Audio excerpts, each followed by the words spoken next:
Hello friends, എല്ലാവർക്കും latest എപ്പിസോഡിൻ്റെ വിശേഷങ്ങളിലേക്ക് സ്വാഗതം. അങ്ങനെ ഹരിതയാണെങ്കിൽ താനാണ് സൂര്യയുടെയും നന്ദിനിയുടെയും ആ ഫോട്ടോ കുത്തിക്കീറിയത് എന്ന ഞെട്ടിക്കുന്ന സത്യം പത്മയെയും വേദയും ഇന്ദ്രജയും എല്ലാം അറിയിക്കുന്നു. തുടർന്ന് ഹരിത പറയുന്നുണ്ട്, ഫോട്ടോ കുത്തിക്കീറാൻ എളുപ്പമാണ് ആൻറ്റി, അതുപോലെ ചെയ്യാൻ ചിലരുടെ മനസ്സ്, അത് ഞാൻ ചെയ്യുമെന്ന് പറയുമ്പോൾ പത്മയാണെങ്കിൽ അവളുടെ മുഖത്ത് നോക്കിയിട്ട് പറയുന്നുണ്ട്, നീ പുലിക്കുട്ടിയാണ് മോളെ, ഇപ്പം എനിക്ക് നിന്നെ ഓർത്തിട്ട് 10 ഇരട്ടി കരുത്ത് തോന്നുകയാണ്. എനിവേസ്, ആ നന്ദിനിയുടെ കാര്യത്തിൽ ഇനി ഞാനോ ഇവരോ ഇടപെടില്ല. നിനക്ക് എന്തും ചെയ്യാനുള്ള പരിപൂർണ്ണ സ്വാതന്ത്ര്യമുണ്ട്, അതെല്ലാം നീ ചെയ്തോ എന്ന് പറയുമ്പോൾ ഹരിത പറയുന്നുണ്ട്, ഓക്കെ ആൻറ്റി, ഞാൻ അതിന് ശ്രമിക്കുമ്പോൾ ഇവിടെ ചില പൊട്ടിത്തെറികളൊക്കെ ഉണ്ടാകും, പക്ഷേ നിങ്ങളാരും അത് കാര്യമാക്കേണ്ട, യു ജസ്റ്റ് കീപ് ക്വയറ്റ്, ചെയ്യേണ്ടതൊക്കെ ഞാൻ ചെയ്തിരിക്കും, ഓക്കെ ആൻറ്റി എന്ന് പറഞ്ഞുകൊണ്ട് ഹരിത താഴേക്ക് ഇറങ്ങി പോവാണ്. ഇതെല്ലാം നോക്കിക്കൊണ്ട് നിൽക്കുകയാണ് ഇന്ദ്രജയും വേദയും. ശേഷം ഇന്ദ്രജ പറയുന്നുണ്ട്, മമ്മി ഇവിടെ എന്തൊക്കെയോ ചെയ്തു കൂട്ടുമെന്നാണ് തോന്നുന്നത് എന്ന് പറയുമ്പോൾ വേദ പറയുന്നുണ്ട്, ഇതിൻ്റെ പേരിൽ വിവാഹത്തിൽ നിന്ന് പിന്മാറാനൊന്നും ആൻറ്റിയും അങ്ങളും തയ്യാറാവില്ല, കാര്യം എന്താണെന്ന് ഹരിത പറയുമല്ലോ എന്നൊക്കെ പറയുമ്പോൾ പത്മ ചിരിച്ചുകൊണ്ട് പറയുന്നുണ്ട്, വെറുതെ അങ്ങ് സ്നേഹിക്കാനല്ല, ആരാധിക്കാനും ബഹുമാനിക്കാനും ഒക്കെ തോന്നും എനിക്ക് അവളെ, വേറെ ലെവൽ എന്ന് പറഞ്ഞിട്ട് പത്മ അവിടെ നിന്നും പോവാണ്. ഇതെല്ലാം കേൾക്കുമ്പോൾ ഇന്ദ്രജയ്ക്കും വേദയ്ക്കും കുറച്ച് അസൂയൊക്കെ തോന്നുന്നുണ്ട് ഹരിതയോട്. അപ്പോൾ ഇന്ദ്രജ പറയുന്നുണ്ട്, മമ്മിക്ക് അവളെക്കുറിച്ച് കൊട്ടിഘോഷിക്കാനായിട്ട് ഒരു കാര്യം കൂടിയായി വരട്ടെ, കൂടുതൽ അവസരമൊന്നും കൊടുക്കണ്ട, അവൾ ഉയർന്നു പോകുന്ന ഓരോ നിമിഷത്തിലും താഴ്ന്നു പോകുന്നത് നമ്മളാണെന്ന് പറയുമ്പോൾ വേദ പറഞ്ഞു കൊടുക്കുന്നുണ്ട്, എൻ്റെ ചേച്ചി ആദ്യം നന്ദിനിയെ ഹരിത അങ്ങ് ഒതുക്കട്ടെ, എന്നിട്ട് മതി നമ്മൾ തമ്മിലുള്ള കണക്കുകളൊക്കെ പറയുന്നു.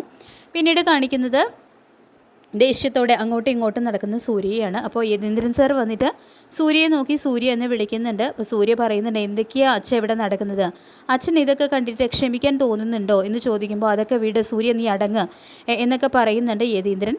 കുടുംബത്തിലെ വലിയൊരു പ്രോബ്ലം ഇല്ലാതാക്കണം, അതിന് വേണ്ടിയിട്ട് ഞാൻ അടങ്ങി നിൽക്കണം, അച്ഛൻ എന്നോട് അത് ആവശ്യപ്പെടുമെന്നും അത് ഞാൻ അനുസരിക്കുമെന്നും കൃത്യമായിട്ട് അറിയുന്നവർ തന്നെയാണ് ഇതിനൊക്കെ പിന്നിൽ.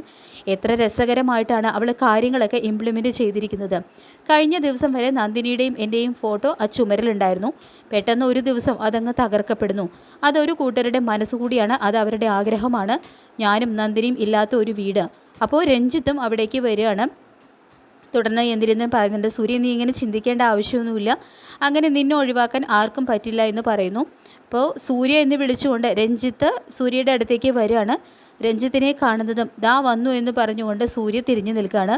പിന്നീട് പറയുന്നുണ്ട്, എന്താ രഞ്ജിത്ത്, ഞാൻ അല്പം ടെൻഷനിലാണ്, പൊതുവേ ഞാൻ ടെൻഷനാകുമ്പോൾ നല്ല ദേഷ്യം ഉണ്ടാകും, അതുകൊണ്ട് തൽക്കാലം രഞ്ജിത്ത് ഇവിടെ നിന്നും പോകുന്നതാണ് നല്ലത് എന്ന് പറയാണ് സൂര്യ. ഇത് കേൾക്കുന്ന രഞ്ജിത്ത്, നോ സൂര്യ, നീ എന്നോട് ദേഷ്യപ്പെട്ടാലും ഞാൻ ഒന്നും കരുതില്ല, പക്ഷേ എനിക്ക് എൻ്റെ ഭാഗം കൂടി ക്ലിയർ ചെയ്യണ്ടേ, താൻ പറഞ്ഞല്ലോ ആ ഫോട്ടോ ഇല്ലാതാകാതിൻ്റെ ഭാഗമായി എനിക്കും എന്തൊക്കെയോ പങ്കുണ്ടെന്ന്. എടോ, ഞാൻ എന്തിനാ അങ്ങനെ ചെയ്യുന്നത്, ഇവിടെ നടക്കുന്ന എല്ലാ കാര്യങ്ങളിലും മറ്റുള്ളവർ നിങ്ങളെ കുറ്റപ്പെടുത്തുമ്പോൾ ഞാൻ നിങ്ങളെ അനുകൂലിച്ചിട്ടേ ഉള്ളൂ.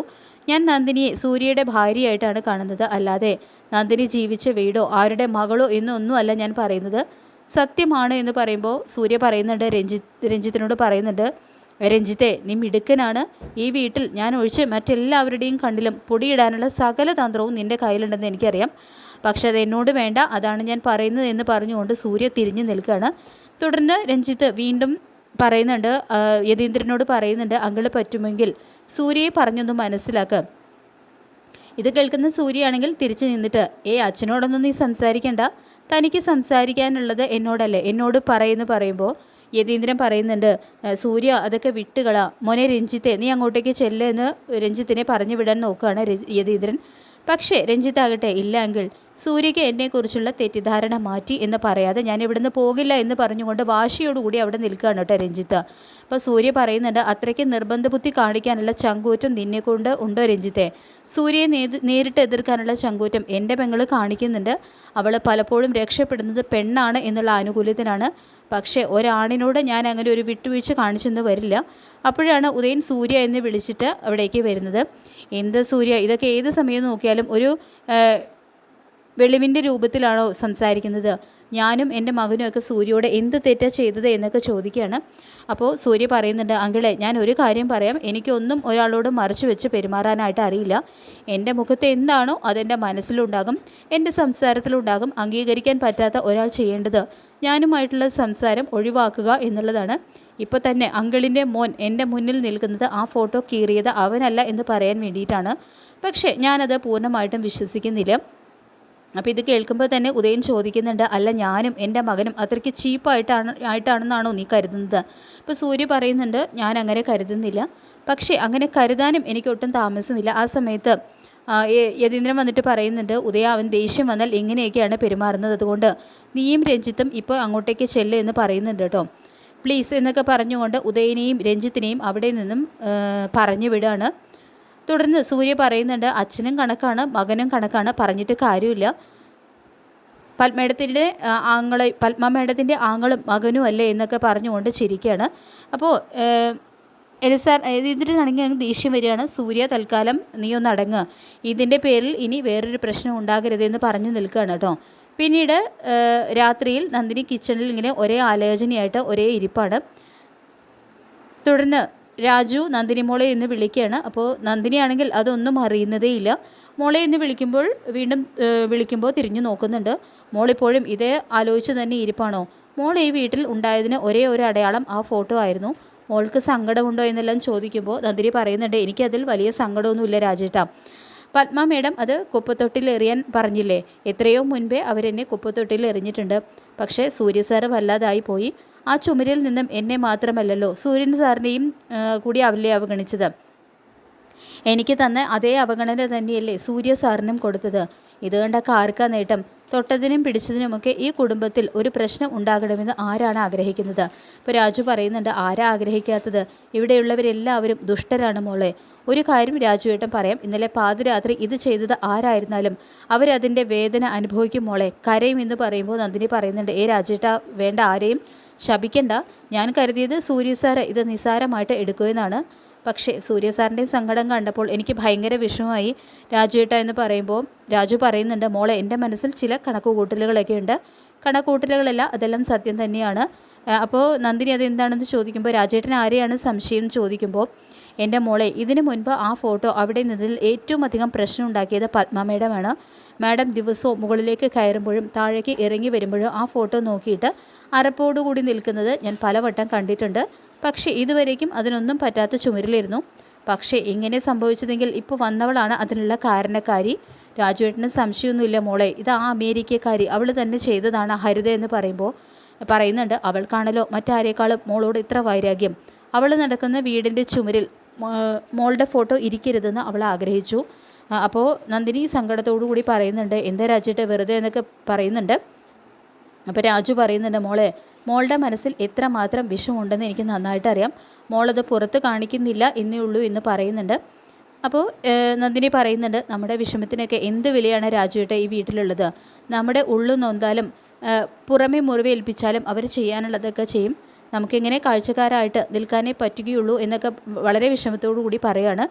പിന്നീട് അടുത്ത ദിവസം രാവിലെയാണ്. സൂര്യയാണെങ്കിൽ നല്ല ഉറക്കത്തിലാണ്. നന്ദിനി റൂമിലേക്ക് വന്നിട്ട് പറയുന്നുണ്ട്, ആഹാ കിടത്തം കണ്ടില്ലേ, രാവിലെ എഴുന്നേൽപ്പിക്കണമെന്ന് പറഞ്ഞേൽപ്പിച്ചതാണ്. അടുത്ത് വന്നിട്ട് അവളാണെങ്കിൽ കയ്യിൽ തട്ടിയിട്ട് സൂര്യ സർ എന്ന് വിളിക്കാൻ തുടങ്ങുന്നതും മിണ്ടാൻ പാടില്ലല്ലോ എന്ന് മനസ്സിൽ പറയുകയാണ്. എന്നിട്ട് അവൾ കൈ കൊണ്ട് തട്ടി വിളിക്കുകയാണ് സൂര്യയെ. നന്ദിനിയാണെങ്കിൽ ഞാൻ അരമണിക്കൂർ കൂടെ കിടക്കട്ടെ, എൻ്റെ ഉറക്കം പോയിട്ടില്ല എന്ന് പറഞ്ഞുകൊണ്ട് വീണ്ടും ഉറങ്ങാൻ തുടങ്ങുകയാണ് കേട്ടോ സൂര്യ. നന്ദിനി വീണ്ടും സൂര്യയുടെ കൈ തട്ടുകയാണ്. അത് തന്നെ സൂര്യ വീണ്ടും പറയുന്നു. അവസാനം പിടിച്ചു കുലുക്കുകയാണ്. അങ്ങനെ എഴുന്നേറ്റിരുന്നിട്ട് സൂര്യ ചോദിക്കുന്നുണ്ട്, എന്താണെന്ന് ചോദിക്കുമ്പോൾ നന്ദിനിയാണെങ്കിൽ ഒന്നും മിണ്ടാതെ തിരിഞ്ഞു നിൽക്കുകയാണ്. എന്താണെന്ന് ചോദിച്ചിട്ടും ഒന്നും മിണ്ടുന്നില്ലേ, ഞാൻ കിടക്കട്ടെ എന്ന് പറഞ്ഞുകൊണ്ട് സൂര്യ വീണ്ടും തിരിഞ്ഞു കിടക്കുകയാണ്. ആ ഒരു സമയത്ത് നന്ദിനി 4 ഭാഗത്തും നോക്കുന്നുണ്ട്. അവിടെ വെച്ച് സ്ലൈറ്റ് എടുത്തിട്ട് അവൾ അതിൽ എഴുതി വീണ്ടും കാണിക്കുകയാണ്. വീണ്ടും തുടങ്ങിയോ എന്ന് ചോദിച്ചിട്ട് ആ സെറ്റ് കാണിച്ചു കൊടുക്കുകയാണ് കേട്ടോ. രാവിലെ നേരത്തെ വിളിക്കണമെന്ന് ശബദം പറഞ്ഞിരുന്നു. ശബദം തന്നെയാ അപ്പോൾ അല്ലേന്ന് നന്ദിനി ചോദിക്കുന്നുണ്ട്. ശബദം തന്നെയെന്ന് പറയുന്നുണ്ട് കേട്ടോ നന്ദിനി. താൻ ഇനി എന്നോട് മിണ്ടില്ലേ എന്ന് ചോദിക്കുകയാണ്. എത്ര നേരം താനും ഇങ്ങനെ മിണ്ടാതിരിക്കുമെന്ന് എനിക്ക് കാണണമല്ലോ, നോക്കാം നമുക്ക് എന്ന് പറയുന്നുണ്ട് കേട്ടോ. അപ്പം നന്ദിനി എന്നും പറയുന്നുണ്ട്. കാണണോ തനിക്ക് എന്ന് ചോദിക്കുകയാണ് സൂര്യ. അപ്പോൾ നന്ദിനിയാണെങ്കിൽ സൂര്യയുടെ കയ്യിൽ നിന്നും ആ സ്ലൈറ്റ് വാങ്ങിയിട്ട് വീണ്ടും അതിലെഴുതാണ് പറഞ്ഞിട്ട് പോണമെന്ന്. എന്നിട്ട് നന്ദിനിയാണെങ്കിൽ അലമാര തുറന്ന് അതിൽ നിന്നും സൂര്യയുടെ ടവലെടുത്തിട്ട് മുഖത്തേക്ക് എറിഞ്ഞു കൊടുക്കുകയാണ് ചെയ്യുന്നത്. ആഹാ മിണ്ടുന്നില്ല, പോരാത്തിന് ഇപ്പോൾ റെസ്പെക്റ്റും ഇല്ലല്ലോ എന്ന് ചോദിക്കുന്നുണ്ട് കേട്ടോ. എന്നിട്ട് അവൾ പുറത്തേക്ക് പോവാണ്. അപ്പോൾ സൂര്യ പറയുന്നുണ്ട്, അയ്യോ ഇതിൻ്റെയൊക്കെ ഒരു കാര്യം, ഒരു കുട്ടിക്കളി തുടങ്ങിയാൽ വിടില്ല, എന്ത് പറയാനും അതിനെ കളിക്കാനും ചിരിക്കാനും ഒക്കെ ഞാൻ തന്നെയല്ലേ ഉള്ളൂ, എന്തായാലും ഒന്ന് കുളിക്കാം എന്ന് പറഞ്ഞ് സൂര്യയാണെങ്കിൽ ആ ടവലെടുത്ത് ബാത്റൂമിലേക്ക് കയറുകയാണ്. ഇതേ സമയം താഴെയാവട്ടെ ഉദയനും കുടുംബവും യതീന്ദ്രൻ സാറെ എല്ലാവരും കൂടെ ഇരുന്ന് വിവാഹത്തിൻ്റെ ഓരോരോ ചർച്ചയൊക്കെ ചെയ്യുകയാണ്. അപ്പോൾ ഇന്ദ്രജ പറയുന്നുണ്ട്, നമുക്ക് വിവാഹത്തിന് ഡ്രസ് കോഡൊക്കെ വേണ്ടേ, ഏത് കളർ നമ്മൾ സെലക്ട് ചെയ്യുക എന്നൊക്കെ ചോദിക്കുകയാണ്. വേദ പറയുന്നുണ്ട്, ഹരിത കൂടി വരട്ടെ എന്നിട്ട് നമുക്ക് തീരുമാനിക്കാമെന്ന്. അപ്പോൾ രഞ്ജിത്ത് പറയുന്നുണ്ട്, നിങ്ങൾ സ്ത്രീകൾക്ക് മാത്രമേ ഉള്ളൂ ഡ്രസ് കോഡ്, ഞങ്ങൾക്കും വേണ്ടേ എന്നൊക്കെ പറയുന്നുണ്ട് കേട്ടോ. അതിനിടയിൽ രാജുവേട്ടനും നന്ദിനിയും കൂടി വന്നിട്ട് എല്ലാവർക്കും ചായയൊക്കെ കൊടുക്കുന്നുണ്ട്. നന്ദിനി അവിടെ തന്നെ നിന്നിട്ട് പറയുന്നുണ്ട്, രാജുവേട്ടൻ കൊടുത്തോളൂ. അങ്ങനെ എല്ലാവരും ഓരോ കപ്പ് ചായയൊക്കെ എടുത്ത് കുടിക്കുകയാണ്. അതിനിടയിൽ സൂര്യ അവിടേക്ക് വരുന്നുണ്ട്. സൂര്യ പറയുന്നുണ്ട്, ഇന്ന് ഫാക്ടറിയിൽ ഏതെങ്കിലും പ്രോഡക്റ്റ് ഇറക്കുന്നുണ്ടെങ്കിൽ നമ്മുടെ എല്ലാ ഫാക്ടറിയും ഒരുമിച്ചാണ് വർക്ക് ചെയ്യേണ്ടത് എന്നൊക്കെ കാര്യം പറയുകയാണ് കേട്ടോ. അങ്ങനെ അവരുടെ ബിസിനസ് കാര്യത്തെക്കുറിച്ചെല്ലാം പറയുമ്പോൾ അതിൽ രഞ്ജിത്തും തലയിടുന്നുണ്ട്. എന്നിട്ട് സൂര്യ പറഞ്ഞതിൻ്റെ ഓപ്പോസിറ്റ് രഞ്ജിത്ത് പറയാണ്, ഇതിനെ നന്നായിട്ട് പൊക്കി ഗ്രേറ്റ് എന്നൊക്കെ പറയണ്ടേ പത്മ. ഇത് കേൾക്കുന്ന സൂര്യ പറയുന്നുണ്ട്, ഇപ്പോൾ ഒരു കാര്യം മനസ്സിലായി, രഞ്ജിത്തിന് ബിസിനസ് കാര്യത്തിൽ യാതൊരു വിവരവുമില്ല എന്ന്. അങ്ങനെ ഉണ്ടായിരുന്നുവെങ്കിൽ അവനിങ്ങനെ പറയുമോ എന്നൊക്കെ പറഞ്ഞുകൊണ്ട് സൂര്യ രഞ്ജിത്തിൻ്റെ കാര്യങ്ങളൊക്കെ വ്യക്തമായിട്ട്, ബിസിനസ്സിൻ്റെ കാര്യങ്ങളെല്ലാം വ്യക്തമായിട്ട് പറഞ്ഞു കൊടുക്കാൻ ശ്രമിക്കുന്നുണ്ട്. ശരിക്കും ഒരു നഷ്ടക്കച്ചവടമാണ് അവൻ പറഞ്ഞത് എന്ന കാര്യം എല്ലാവർക്കും ബോധ്യമാണ്. അങ്ങനെ രഞ്ജിത്താണെങ്കിൽ ഒന്നും മിണ്ടാതെ നിൽക്കുന്നു. അപ്പോഴാണ് ഹരിത അവിടേക്ക് ഇറങ്ങി വരുന്നത്. എനിക്ക് എല്ലാവരോടുമായിട്ട് ഒരു കാര്യം പറയാനുണ്ട്. കുറച്ച് നേരം കഴിയുമ്പോൾ ഇവിടെ ഒരു ഫോട്ടോഷൂട്ട് നടക്കും. അത് കേൾക്കുമ്പോൾ എല്ലാവർക്കും ഇൻട്രസ്റ്റിംഗ് ആവുകയാണ് കേട്ടോ. ഫോട്ടോഷൂട്ടോ എന്ന് ചോദിക്കുകയാണ് വേദയും ഇന്ദ്രജിയും കൂടിയിട്ട്. അപ്പോൾ ഹരിത പറയുന്നുണ്ട്, അതേ ചേച്ചി, ആളുകളെ ഞാൻ അറേഞ്ച് ചെയ്തിട്ടുണ്ട്, അവരിപ്പോൾ എത്തും. നമ്മുടെ രണ്ട് കുടുംബം കൂടി വലിയൊരു കാര്യം ചെയ്യാൻ പോവുകയല്ലേ. വേദയുടെയും രഞ്ജിത്തിൻ്റെയും വിവാഹം നമുക്ക് എല്ലാവർക്കും കൂടി ഒന്നിച്ചൊന്ന് നിൽക്കാം, നല്ലൊരു മെമ്മറിയും കൂടി ആവട്ടെ എന്ന് പറയുകയാണ്. അപ്പോൾ ഇത് കേൾക്കുമ്പോൾ സൂര്യയ്ക്കാണെങ്കിൽ ഒട്ടും ഇഷ്ടാവുന്നില്ല. സൂര്യ പുറത്തേക്ക് പോകാൻ വേണ്ടിയിട്ട് നിൽക്കുകയാണ്. അപ്പോൾ ഹരിത, സൂര്യ മസ്റ്റായിട്ടും ഉണ്ടാവണം, താനാണല്ലോ ഇവിടുത്തെ ടോട്ടൽ എൻ്റർടൈനർ. ഇത് കേൾക്കുമ്പോൾ സൂര്യ പറയുന്നുണ്ട്, അതെ, എന്നോട് അടുപ്പമുള്ളവരെ ഞാൻ എൻ്റർടൈൻ ചെയ്യാൻ ശ്രമിക്കും, പക്ഷേ നിന്നെപ്പോലുള്ളവരുടെ മുന്നിൽ ചിരിച്ചു കാണിക്കാൻ വേണ്ടിയിട്ട് ഞാൻ അല്പം ബുദ്ധിമുട്ടേണ്ടി വരും. അയ്യോ ഒന്നും തോന്നരുത്, അതെൻ്റെ കുഴപ്പമല്ല, നിൻ്റെയൊക്കെ തന്നെയാണ് കുഴപ്പം. ശേഷം നന്ദിനിയെ നോക്കിയിട്ട് സൂര്യ വരുന്നുണ്ട്. നന്ദിനി ഞാൻ പോയിട്ട് വരാം എന്ന് പറഞ്ഞുകൊണ്ട് നല്ല സ്റ്റൈലായിട്ടും അവിടെ നിന്നും ഇറങ്ങി പോവാണ് കേട്ടോ. ഇതെല്ലാവരും കൂടി നോക്കി നിൽക്കുന്നത് കാണിച്ചാണ് ഇന്നത്തെ എപ്പിസോഡ് അവസാനിക്കുന്നത്. അപ്പോൾ ഈ ഒരു റിവ്യൂ ഇഷ്ടപ്പെട്ടെങ്കിൽ ലൈക്ക് ചെയ്യുക, ചാനൽ കൂടി ഒന്ന് സബ്സ്ക്രൈബ് ചെയ്ത് സപ്പോർട്ട് ചെയ്യുക. താങ്ക്